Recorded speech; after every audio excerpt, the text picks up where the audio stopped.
I was born in Compton, California. During my time when I lived there, it was during the 1980s, during the crack epidemic. I saw a lot of people decimated, lost their houses, their lives, as well as their freedom because of the drugs.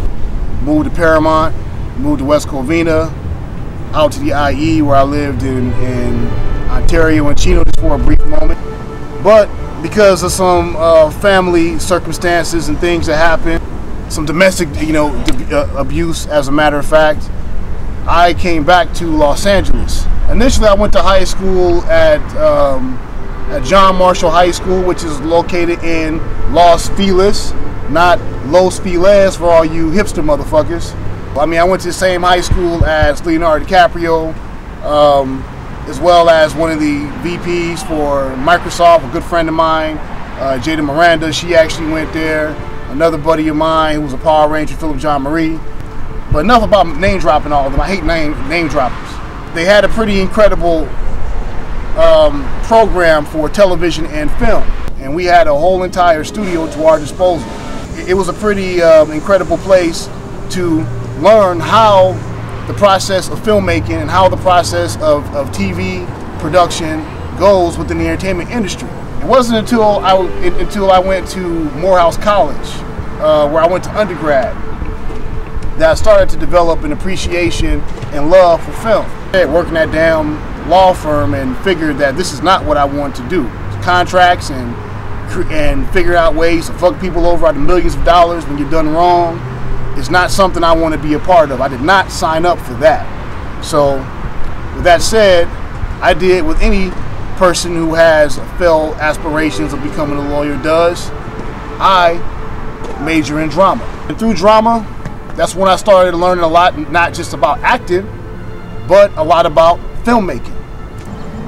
The first movie I did was called The Lowering Middle Class, which you can actually see on my channel. It was a homage to all the people that were suffering during the recession and who lost their houses.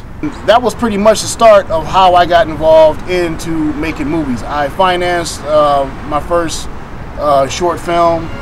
I shot at my house, and then I went forward and I started making other short videos that I would make out in public, and I put them up on YouTube. When I was a kid, I was a child actor. My father was an actor. You can see his ass die in movies like Red Heat. But he was a buff.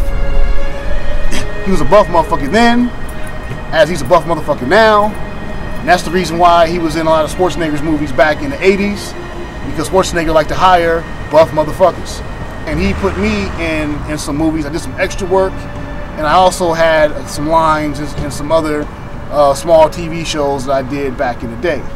And me being the precocious little bastard that I was, I asked a lot of questions about, what was that? What's that microphone called? What's that camera? And what's that lens?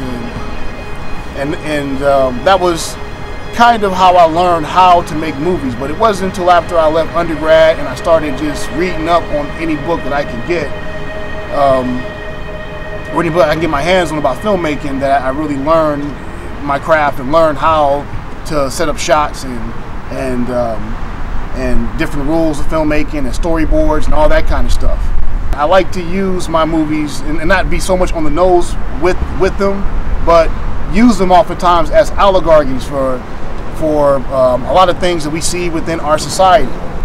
My goal, or my hope, is that one day I'll die, but hopefully, but one day, if that day does happen that I die, that people look back at my films and they'll be able to analyze my movies in conjunction to what's going on in society at that particular time.